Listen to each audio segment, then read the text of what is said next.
belum ada bukti yang mengatakan itu korban perundungan. Seperti Pak yang menjadi materi dari laporan kami ke Barreskrim. Oh, sudah melapor ke Barreskrim? Oh iya, kita sudah melapor ke Barreskrim. Ya. Ada 4 hal yang kita sebut sebagai materi dalam penyebaran. Kita laporkan dengan pasal 45A Pak.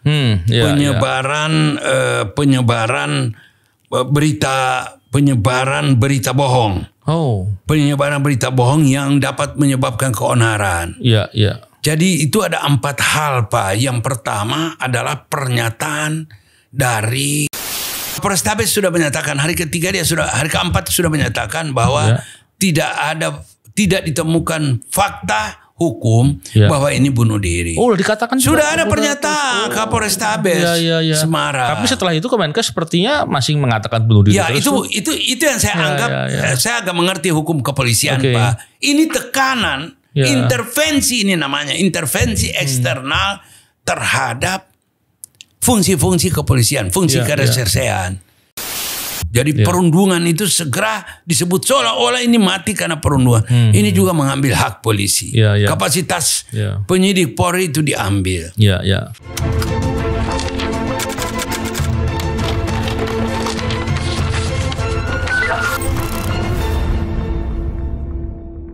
Bismillahirrahmanirrahim. Assalamualaikum warahmatullahi wabarakatuh. Salam integritas. Alhamdulillah kembali berbincang di podcast ini.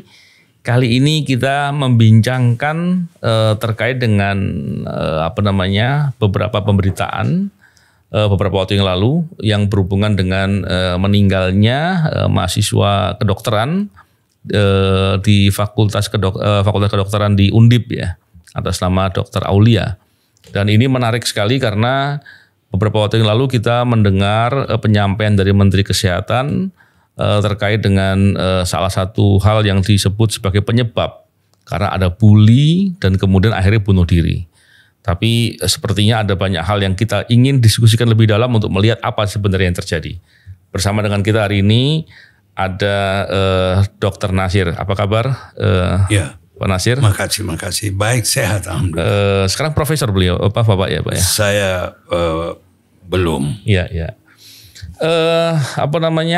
Dr. Nasir ini kalau nggak salah sekarang di komite Ya, saya diajak oleh kawan-kawan di komite solidaritas profesi. Tapi kami juga sudah terbentuk komite anti kebohongan pejabat publik. Ini menarik sekali. Memang pejabat publik nggak boleh bohong. Ya. Kalau bohong itu sesuatu hal yang sangat melanggar nilai integritas tentunya. Salah boleh Pak Novel. Pejabat publik salah boleh. Tapi berbohong tidak boleh. Menarik sekali ya.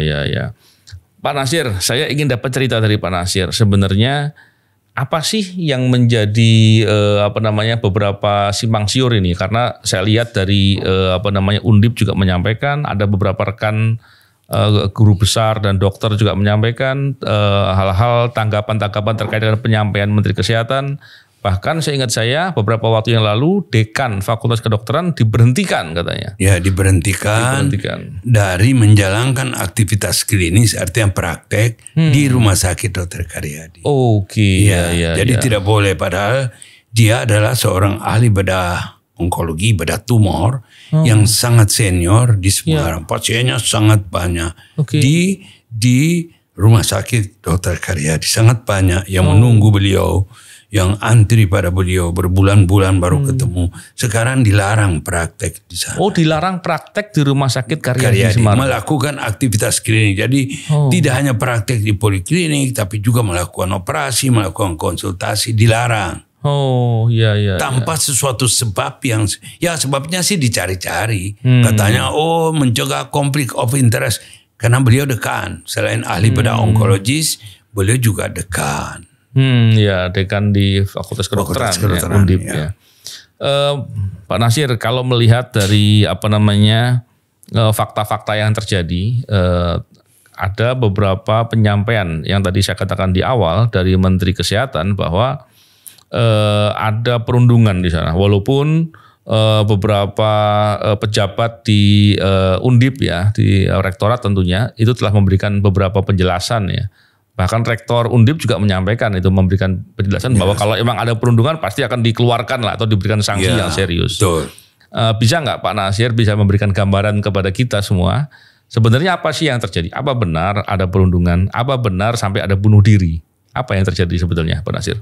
Iya, seperti Pak yang menjadi materi dari laporan kami ke Barreskrim. Oh, sudah melapor ke Barreskrim? Oh iya, kita sudah melapor ke Barreskrim. Mesti tanya ke Barreskrim, setahu saya sama Barreskrim di fasilitasi untuk mediasi itu udah ada informasi belum Pak?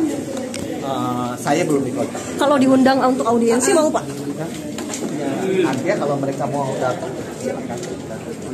Yang kedua yang disiarkan adalah kebohongan yang menyatakan adanya bullying atau perundungan, seolah-olah bunuh diri itu akibat perundungan. Bagaimana perundungan? Beliau almarhum itu semester 5.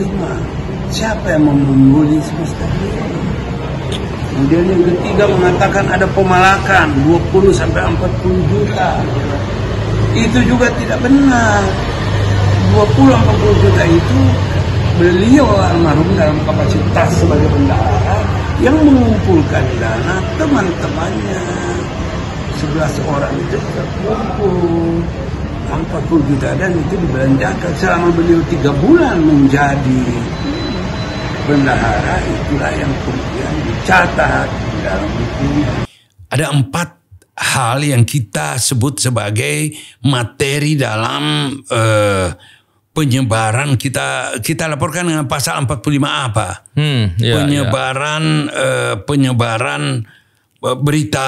Penyebaran berita bohong. Penyebaran berita bohong yang dapat menyebabkan keonaran. Jadi itu ada 4 hal Pak. Yang pertama adalah pernyataan dari Dirjen yang kemudian oleh Menteri diulang-ulang bahwa almarhumah ini meninggal dunia bunuh diri. Ada surat Pak, Bapak kan paham orang KPK, mantan KPK, mantan polisi. Jadi Bapak kan tahu pasal 184 KUHP itu kan mengenai alat bukti Pak. Selain saksi kan ada alat bukti surat dokumen. Nah ada surat, ada dokumen yang dikeluarkan oleh Dirjen yang dikirimkan resmi ke Kepala Rumah Sakit Dr. Karyadi dan memberi tembusan kemana-mana yang menyatakan bahwa almarhumah ini bunuh diri. Menyatakan di situ bunuh diri. Yang menyatakan Dirjen ya? Ya Dirjen mengirim surat. Tahu dari mana tanggal 14. Nah itulah anehnya Pak. Tanggal 14 itu jadi sehari setelah kejadian beliau datang ke Karyadi. Di sana bertemu dengan beberapa pejabat di sana. Beliau minta, saya minta Kepala Departemen diganti. Saya minta KPS, Ketua Program Studi, KPS biasa disingkat, diganti. Saya minta Ketua Program Mahasiswa, KPM, diganti. Jadi semua yang di anestesi itu diganti. Kemudian yang keempat, saya minta diserahkan nama-nama orang-orang senior-senior yang melakukan bullying. Dekan itu bingung, 1, 2, 3 bisa saya lakukan. Menit ini juga saya ganti. Walaupun itu melanggar ini walaupun nggak ada proses apapun. Ini hal lain Pak. Itu pelanggaran mungkin kita bicarakan tempat lain. Tapi kemudian beliau mengganti 1, 2, 3 sesuai permintaan. Tapi nomor 4 menyerahkan nama-nama. Tunggu dulu, perlu ada proses evaluasi atau proses untuk ya katakanlah bukan investigasi tapi proses penelusuran, proses pemeriksaan yang. Nah, dekan pada saat itu menyatakan bahwa tunggu dulu kita lakukan proses pemeriksaan dulu. Jadi tidak serta itu menimbulkan kemarahan. Tanggal 14 besoknya karena nama-nama tidak diserahkan, surat tertulis dikirim. Disitulah menyatakan bunuh diri. Nah, menurut hemat kami, kebetulan yang belajar hukum ini, sedikit belajar hukum, kami mengetahui bahwa bunuh diri itu kematian tidak wajar Pak. Karena dia kematian tidak wajar untuk membedakan dengan kematian biasa, kematian yang wajar.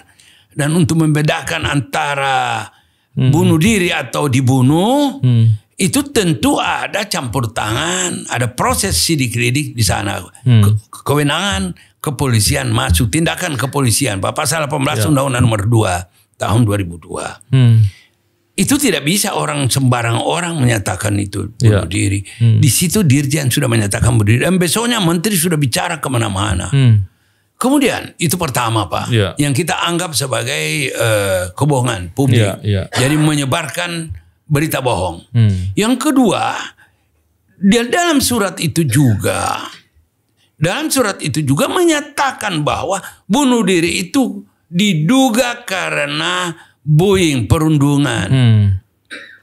Nah ini kan banyak yang kontroversi yang tidak cocok Pak. Beliau ini almarhumah ini semester 5. Semester 5 itu artinya 1 tahun lagi, 1,5 tahun lagi sudah selesai. Sudah senior itu Pak. Tidak mungkin ada perundungan. Siapa yang mau merundung semester 5? Semester 5 itu punya 2 level adik kelas ya. Sudah tinggi banget itu Pak. Untuk tinggal. Dan itu yang disuruh-suruh itu yang semester 1 Pak, karena mereka belum di rumah sakit, belum belajar, maksud saya belum praktek dan sebagainya. Nah, itu yang kedua Pak. Jadi perundungan itu segera disebut seolah-olah ini mati karena perundungan. Ini juga mengambil hak polisi. Kapasitas penyidik Polri itu diambil. Tapi disebarluaskan. Kalau diambil itu kekhawatiran itu menulis surat saja tertutup tidak masalah. Sekarang ini udah mengambil dan kemudian menyebarluaskan. Ini kan persoalannya di menyebarluaskan. Si Dirjen ini menyebarluaskan Pak. Kemudian yang ketiga, beberapa hari kemudian, tepatnya tanggal 6 September, juru bicara Kemenkes itu menyampaikan bahwa ada pemalakan 20-40 juta per bulan terhadap almarhumah ini dipalak 20-40 juta sebulan oleh seniornya. Padahal itu ceritanya kenapa ada seperti itu Pak? Karena mereka itu kan satu angkatan 11 orang Pak. Mereka itu ternyata karena tidak mendapat makanan yang cukup. Kalau malam katanya tidak dapat makanan. Padahal dia kerja 24 jam. Tentu mereka juga ada extra food Pak. Beli susu atau apa. Atau mungkin juga ada makanan-makanan lain Pak. Mereka beli. Mereka itu kumpul uang. Dari dia untuk dia ya. 3 juta satu bulan. Satu orang. Terkumpul antara mungkin ada yang membayar lebih 33 sampai 40 juta itu terkumpul. Kebetulan almarhumah ini adalah bendahara dan dia menulis di dalam buku. Bukunya itu yang ditemukan sebagai buku catatan. Kita sebut buku catatan saja. Nah itu yang dibaca Pak. Tapi kemudian datanya itu, beritanya itu diputar-balikan. Seolah-olah itu uang dia dan itu kemudian dianggap pemutar. Ya, ini kan memutar-balikan. Yang kedua, yang ketiga, itu yang keempat. Besoknya ada lagi berita baru. Diperkosa. Tapi kemudian untung ada jubir yang lain, ibu-ibu, Dokter Nadia klarifikasi. Tidak ada perkosaan. Perkosaan ada tapi bukan di kasus ini. Jadi kami beranggapan Pak, dari Komite Anti Kebohongan Pejabat Publik ini, kami beranggapan bahwa ini keterlaluan. Karena ini membentuk opini Pak yang sangat sesat dan entah dengan grand design tidak ngerti apa, tapi ini pasti ada grand design karena ini sistematis terencana. Dan menteri itu bicara mana-mana, padahal yang dibicarakan ini berita bohong. Sebetulnya kalau Bapak ada waktu lain, saya sebetulnya bisa menceritakan mengenai saya punya catatan banyak bahwa menteri ini gemar menyampaikan berita bohong yang belum diklarifikasi kepada publik, yang belum dilakukan. Ini persoalannya seperti itu Pak. Pak Nasir, tadi Pak Nasir sampaikan kan bahwa katanya Dirjen ketika menyampaikan ke rumah sakit barangkali ya, atau ke rumah sakit ya, yang minta ada 1, 2, 3 tadi ya. Ya 4. Dan yang kemudian yang keempat minta agar nama-nama seniornya melakukan pembullying atau perundungan itu diserahkan. Dapat informasi dari mana itu Dirjen? Dan yang kedua, Pak Nasir juga dapat cerita dari mana untuk menjelaskan beberapa hal tadi? Saya ceritanya dari Pak Dekan, orang-orang dekat dengan Pak Dekan dan sebagainya. Ya orang Semarang kan, Bapak lahir di Semarang, pasti Bapak tahu. Orang-orang Jawa Tengah, orang Semarang itu kan halus-halus budinya. tidak mau perkara panjang. Maunya kalau bisa cepat selesai dengan 2 kalimat, janganlah jadikan 5 kalimat. Seperti itu. Jadi tidak membalas. Pak Rektor juga lebih banyak diam. Pak Dekan menelan itu semuanya. Ya, tapi kita yang ada di luar kan gerak. Karena kita melihat ini ada hubungan yang sangat erat dengan kejadian-kejadian sebelumnya. 2 bulan sebelumnya kan Dekan Fakultas Kedokteran UNAIR juga, Pak. Iya, saya ikuti itu. Diberhentikan juga. Tapi beliau melalui rektor. Melalui rektor dan kemudian rektor diberitahu, ini Bapak mungkin menerima informasi yang tidak cukup valid. Nah, rektor kemudian meralat beberapa waktu kemudian. Rektor kan menghargai karena dia anggota wali amanah dari Universitas Airlangga. Seperti itu. Kalau tadi Dirjen menganggap ada perundungan, harusnya kan dia sebelum bisa menuduh, dia mengkonfirmasi dulu. Bisa jadi ada informasi yang masuk, kan informasi bisa dilakukan secara informal kan. Harusnya dia yang dia lakukan pertama kali adalah mengecek apakah betul ada perundungan gitu kan. Betul. Dan fakta-fakta perundungannya itu seperti apa. Atau dia bisa perintahkan atau melaporkan pihak berwenang, baik itu pengawasan ataupun penegak hukum untuk melakukan penyelidikan atau pengawasan dengan lebih mendalam. Harusnya kan begitu ya Pak? Siap. Jadi begini Pak Novel, inilah yang sebetulnya kita lawan. Karena seluruh proses ini melanggar azas kepatutan dan kepantasan. Sebagai pejabat negara tidak boleh seperti itu. Harus hati-hati, harus dengan cermat. Dan itu ada undang-undangnya Pak. Undang-undang administrasi pemerintahan nomor 30 tahun 2014. Itu sudah menyatakan, nanti bisa dibaca. Pasal-pasalnya sangat jelas. Bahwa pejabat publik itu harus jaga diri. Menjaga ucapan, menjaga tingkah laku. Lah ini yang dalam periode ini yang saya lihat. Menurut beliau kan periode Pak Mulyono ini.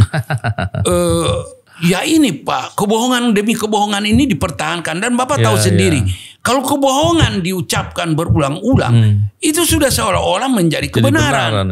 Apalagi yang mengucapkan ini pejabat-pejabat kementerian, pejabat-pejabat tinggi di sebuah kementerian. Gini Pak, tadi selain dari disebut ada bullying atau ada perundungan, kan juga disebut bahwa almarhumah ini meninggal karena bunuh diri disebutnya, karena akibat dari perundungan. Jadi ada 2 cerita besarnya nih. Kalau perundungan tadi konfirmasinya atau bukti-bukti pendukungnya masih belum nggak ada bahkan atau nggak jelas. Tentunya terkait dengan bunuh diri kan akan lebih mudah untuk dicek apakah betul ada bunuh diri. Apa sih yang pernah dikatakan mungkin, yang Bapak mungkin pernah dengar, yang kemudian bisa dijadikan dipahami sebagai tuduhan atau dugaan-tuduhan gitu ya, yang menunjukkan bahwa itu bunuh diri, itu mereka ngatakannya apa? Pernah nggak dikatakan ke rumah sakit atau mungkin Bapak pernah dengar? Begini Pak, hari ini kan 13 September, berarti sudah 1 bulan persis kejadian. Gitu. Lokus delicti dikuasai oleh kepolisian, Polsek sudah mengamankan, Polrestabes sudah datang, penyidik Polda juga sudah datang dan sudah melakukan olah TKP. Berbagai informasi sudah masuk, termasuk informasi dari Kementerian Kesehatan. Ada tekanan-tekanan, ada pemaksaan-pemaksaan kehendak. Saya mendapat informasi dari kawan-kawan di kepolisian. Mereka juga bingung Pak, bagaimana ini? Kasus ini tidak ada, kan Bapak tahu juga pasal 144 KUHP. Harus ada saksi yang menyatakan bahwa ada, taruhlah bunuh diri itu sangat lemah. Perundungan itu apakah ini sebab kematiannya karena perundungan? Bahwa dia dulu dirundung mungkin bisa dicari, bisa dibuktikan kalau dia dulu dirundung. Tapi kematian ini kan sekarang ini persoalan utamanya kan adanya kematian Pak. Kematian ini kan yang diusut. Perbuatan pidana yang menjadi pintu masuk mengusut adanya perbuatan pidana lain adalah kematian kan Pak. Nah kematian ini kan diusut. Apakah oleh sebab apa? Polisi itu sudah memegang juga sebab-sebab kematian yang lain. Dan itu terang benderang, cuma atas nama rahasia pasien atau rahasia medis orang lain itu tidak perlu dibuka. Tetapi penyidik Polri sudah megang itu, Pak. Dan itu bukan bunuh diri, bukan. Berarti fatal dong kesalahannya. Sebetulnya itu yang kami sebut dengan kebohongan, Pak. Kebohongan ini fatal, sangat fatal. Mau ditutup dengan apapun juga. Dirjen itu berkilah begini, kita sudah serahkan ke polisi. Polisi besok akan mengumumkan. Itu besok, itu polisi jangan ditekan seperti itu. Polisi itu independen. Polisi itu harus memiliki independensi. Tidak boleh di bawah tekanan. Apalagi oleh menteri yang besok akan berakhir. Polisi juga tahu. Banyak keadaan-keadaan umum yang terjadi di sana. Mereka kan tidak ngerti mengenai filosofis kepolisian, Pak. Polisi tidak bisa ditekan begitu saja. Polisi punya serangkaian fakta, serangkaian bukti-bukti yang ditemukan yang kemudian ketika itu dirangkaikan satu persatu menjadi petunjuk dan itu sudah menjadi sebuah alat bukti. Tidak bisa dibelok-belokkan begitu saja, apalagi dokter-dokter di sana kan semua tahu, Pak, bahwa ini kematian karena ini sudah tahu semua. Jadi itu dibuat konstruksi baru. Bingung, Pak, kasihan itu kawan-kawan penyidik di Polda bingung. Gini, Pak, tadi sebelumnya saya pernah membaca berita tuh. Salah satu yang menjadi persoalan itu adalah beban kerja di RSUD rumah sakit ya. Rumah sakit Karyadi yang begitu padat 24 jam. Dan itu memang akhirnya membuat kelelahan bisa jadi luar biasa. Bikin problematika lain. Siswa-siswa atau mahasiswa ini itu kan di situ berarti bukan dalam konteks sebagai pegawai, Pak ya, cuma latihan kerja barangkali ya. Itu seperti apa, Pak? Terus hubungannya bagaimana kalau ngatur waktunya itu dibawa kendali siapa? Ini memang hal lain, Pak. Aspek lain dari kasus ini. Jadi ternyata kasus ini kalau dikupas dengan baik itu ada dimensi-dimensi perdata dan dimensi-dimensi hukum administrasi kesehatan yang terungkap. Misalnya mereka bekerja 24 jam. Ada 84 orang residen dokter yang bekerja di sana selama 24 jam digilir. Digilir. Mereka itu tidak dapat makan malam. Ya itu kan sudah sebuah pelanggaran administrasi kesehatan. Orang yang bekerja. Jadi ternyata setelah ditelusuri bukan hanya makan malam yang tidak dapat. Dia juga tidak dapat hak-hak lain. Padahal dalam undang-undang Dikdok itu pendidikan kedokteran tahun 2013 itu ada Pak pasal yang mengatur bahwa residen itu atau peserta program pendidikan dokter spesialis itu harus mendapatkan semacam insentif. Itu belum dapat. Jadi memang ini, Pak, kalau memang ditelusuri, saya memang tidak terlalu mendalami karena itu ada tim lain. Ada tim lain di Sarjito dan di Karyadi, kawan-kawan di FK Undip dan FK UGM.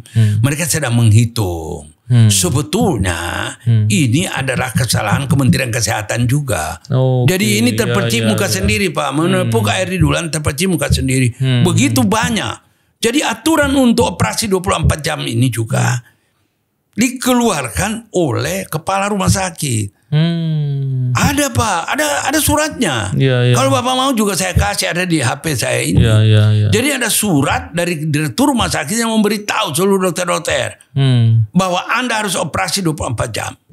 Mungkin Ibu Direktur itu punya maksud yang baik karena waktu tunggu yang panjang. Kasihan orang dari mana-mana, Pak, datang. Ini juga mungkin baik. Jadi tolonglah ini operasi 24 jam. Nah kalau operasi 24 jam itu kan yang paling menderita orang yang di bawah, Pak. Dan itu dokter anestesi ini sekadar untuk Bapak ketahui. Mereka itu beban kerjanya luar biasa. Dokter bedah itu selesai bedah Pak, dia pulang. Dia jahit selesai, tempel dan sebagainya. itu bukan lagi ruang lingkup tanggung jawab dia. Dia udah pulang, Pak. Itu dilanjutkan peristiwa menjaga pasien ini oleh dokter anestesi. Dokter anestesi ini sangat berat, Pak. Saya pelajari dia dibandingkan dengan waktu saya sekolah. Lain banget, mudah banget kita, Pak. Dalam artian dia itu harus mengantar pasien untuk pergi foto. Kalau tidak, foto itu diisi oleh orang lain, bagian lain. Kan foto juga terbatas, jadi orang rebutan. Dikasih waktu jam 3, nggak ada perawat, nggak ada yang mengantar pasien. Residen itu yang ngantar sendiri pasien. Kalau itu di kursi roda, dia yang ngantar kursi roda. Tapi kalau itu menggunakan kereta apa itu, juga dia yang mengusung. Dan itu Bapak tahu, Bapak sudah pernah ke Rumah Sakit Karyadi kan? Itu kan luas panjang, Pak. Jadi itu bisa pulang pergi 1 jam itu, Pak. Menunggu di sana. Setelah pulang itu, dia mempersiapkan operasi. Mempersiapkan operasi, jangan salah paham, Pak. Itu bagian yang paling susah. Setelah operasi, dia harus juga melihat tingkat kesiuman. Ada tercekik atau tidak. Ada apa warna biru atau tidak. Itu macam-macam, Pak. Ada 12 indikator yang harus dia lihat. Dan dipelototin, Pak. Itu artinya dia tidak tidur. Sampai besok pagi ada orang lain yang menggantikan dia. Celakanya kalau dia jaga pagi lagi. Nah, itu bersambung terus. Itu bisa 48 jam bersambung. Memang tidak manusiawi. Dari sudut pandang itu memang tidak manusiawi. Jadi kalau pertanyaan Bapak soal keadilan-keadilan yang ada di sekitar itu, saya sebetulnya tidak terlalu bisa merunut karena itu dikerjakan oleh tim lain. Oke, Pak, kalau tadi yang disampaikan bahwa soal perundungan terus bunuh diri. Kalau bunuh diri tadi jelas itu bukan domainnya Kemenkes itu polisi yang punya domain untuk bisa menyatakan itu ya. Dan sampai hari ini kan polisi juga nggak pernah mengatakan seperti itu karena faktanya memang tidak ya, Pak ya. Kapolres Tabes sudah menyatakan hari ketiga hari keempat sudah menyatakan bahwa belum ada bukti yang mengatakan itu korban perundungan. Tidak ditemukan fakta hukum bahwa ini bunuh diri. Udah dikatakan sudah ada pernyataan Kapolres Tabes Semarang. Tapi setelah itu Kemenkes sepertinya masih mengatakan bunuh diri. Itu yang saya anggap. Saya agak mengerti hukum kepolisian, Pak. Ini tekanan, intervensi ini namanya intervensi eksternal terhadap fungsi-fungsi kepolisian, fungsi keresersean. Jadi itu tidak benar juga. Kita menolak itu. Kita dulu meminta polisi itu Anda tegar dari intervensi internal maupun eksternal. Dan itu benar-benar tegak, Pak. Itu yang saya angkat topi pada Polda Jawa Tengah. Pak Lutfi itu mampu membangun kemandirian Polda Jawa Tengah. Tidak bisa diintervensi oleh orang lain. Oke. Pak, yang soal bullying tadi ya. Memang logika sederhananya saja, kalau mahasiswa sudah semester 5, rasanya masa sih dibullying gitu. Apakah dari Kemenkes, baik ini Menteri Kesehatan maupun Dirjen tadi yang mengatakan dengan suratnya, itu punya bukti atau punya indikasi yang disampaikan? Atau punya hal apa yang menjadi alasan dia mengatakan itu? Ada. Menurut penjelasan beliau pada Detikcom, pada media online hari ini kemarin itu bahwa ada WA, ada pembicaraan melalui suara ke ibunya dan sebagainya. Tapi kan beliau tidak mengerti, Pak. Itu kan harus diklarifikasi oleh kepolisian. Betul. Itu kan petunjuk, Pak, di dalam ilmu kriminologi dalam rangka mendeskripsikan alat bukti. Itu tidak mudah begitu saja. Orang biasa bilang, oh ini bukti. Tapi polisi belum tentu itu bukti juga, Pak. Itulah persoalannya ada di sana. Saya bisa memahaminya gini. Saya kan mendengar beberapa penyampaian itu. Ya. Di antaranya kalau dibilang bahwa ini ada disuruh untuk melakukan pekerjaan yang panjang, yang banyak, yang berat, dan segala macam. Tapi kalau melihat fakta bahwa ternyata ada seperti penugasan ya bagi residen itu berarti mahasiswa yang sedang latihan kerja mungkin, Pak ya, yang sedang melakukan tugas itu ya. Sejenis itu. Sejenis itu kurang lebih ya. dengan waktu kerja 24 jam dan beban kerja yang berat, saya kira faktornya bukan bullying berarti. Faktornya karena keadaan di situ yang betul-betul membuat kondisinya mau nggak mau harus mengerjakan itu dan akhirnya kecapean. Barangkali itu. Betul. Sebetulnya memang ada benang merahnya. Anak-anak ini kecapean. Dia kecapean itu kan dia minum vitamin, dia minum obat. Tapi mereka ini karena dia tahu paham banyak, dia juga mungkin nyuntik. Dia nyuntik, dia pakai obat untuk nyuntik supaya tidak terlalu capek. Sebentar lagi mau harus bangun. Sampai 2:30 subuh harus bangun lagi. Misalnya ini Pak. Jadi faktor-faktor itu ada. Tapi itu tidak bisa dilihat sepotong-sepotong Pak. Itu harus dilihat sebagai, di dalam pidana itu kan, dalam kriminologi itu kan harus dilihat sebagai sebuah rangkaian peristiwa. Betul. Nah ini kan yang Dirjen itu kan tidak mengerti. Bapak sebelum melaporkan ke Barreskrim pernah nggak ada ruang klarifikasi kepada Dirjen atau kepada Menteri terkait dengan ucapan-ucapannya yang disampaikan yang diyakini sebagai kebohongan tadi? Pernah nggak sebelumnya ada komunikasi dengan Dirjen atau dengan Menteri Kesehatan? Tidak ada Pak. Tidak ada. Kenapa tidak ada? Karena ini pejabat yang sedang menggenggam kekuasaan. Biasanya dia menutup ruang untuk diskusi atau untuk apa dengan siapapun juga. Orang-orang ini orang-orang yang sangat congkak dan tipe penjilat. Nah tipe penjilat ini tadi dalam diskusi kita sebelumnya, Republik ini hancur karena banyaknya orang-orang tipe penjilat. Nah itulah Pak, secara keseluruhan kami melihat bahwa ini ada juga penyakit Pak, yang kita sebut dengan premanisme birokrasi. Jadi di dalam birokrasi ini, karena dia merasa memegang segenggam kekuasaan, seolah-olah ini Fir'aun sampai akhir hayat dia tetap jadi raja, seolah-olah Pak ya, seperti itu. Jadi dia mau buat apa saja. Saya pecat kau. Ini kan main pecat Pak. Padahal nggak boleh begitu harusnya. Nggak boleh Pak. Sebetulnya kalau kawan-kawan di Undip itu mau sedikit berani, ini jujur ini Pak, mau berani dan mencoba untuk kembali ke hasanah hukum. Undang-Undang 30 2014 itu memberikan, pasal 75 itu memberikan ruang untuk melawan. Tapi kan kawan-kawan, ya kita ngerti gaya Semarangan itu kan sangat rendah hati. Situ masalahnya Pak. Kalau ini terjadi pada orang Batak, pada orang Ambon, pada orang Bugis Pak, lain jalan ceritanya. Dan memang kalau melihat cerita yang disampaikan Pak Nasir tadi, saya sih sepakat lah ya. Memang penyampaian sesuatu ke publik yang disampaikan dengan bohong itu sesuatu yang sangat buruk ya. Apalagi disampaikan oleh pejabat publik ya. Itu masalah sangat serius. Dan segala sesuatu yang disampaikan yang isinya tidak benar itu sangat mungkin timbul persoalan-persoalan. Dan persoalan ini bisa jadi merugikan orang banyak. Dan itu mestinya nggak boleh terjadi ya. Saya berharap semoga proses yang dilaporkan ini bisa segera tertangani dengan optimal nih Pak Nasir.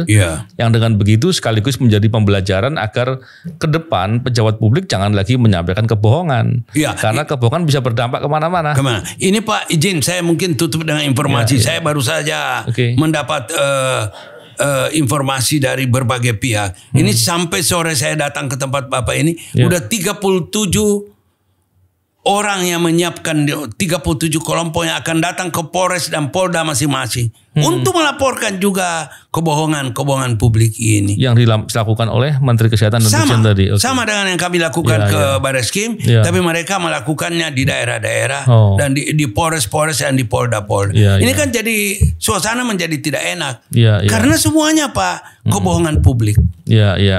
tentunya kita tidak dalam konteks memaklumi atau membiarkan bullying, karena bullying jelas harus dilawan, Pak. Rektor Undi pun saya dengar sendiri, kebetulan kakak kelas saya itu SMA. Beliau juga menyampaikan dengan terang bahwa tidak akan mentolerir adanya praktek-praktek bullying dan akan menindak tegas, dan rasanya sudah cukup banyak yang ditindak ya. Pak, Undip itu termasuk, kalau saya lihat ada 3 perguruan tinggi fakultas kedokteran yang memberi tindakan dan keras pada mahasiswanya untuk bullying ini. Saya kira Undip berada pada urutan pertama apa kedua. Saya harus akui hal itu.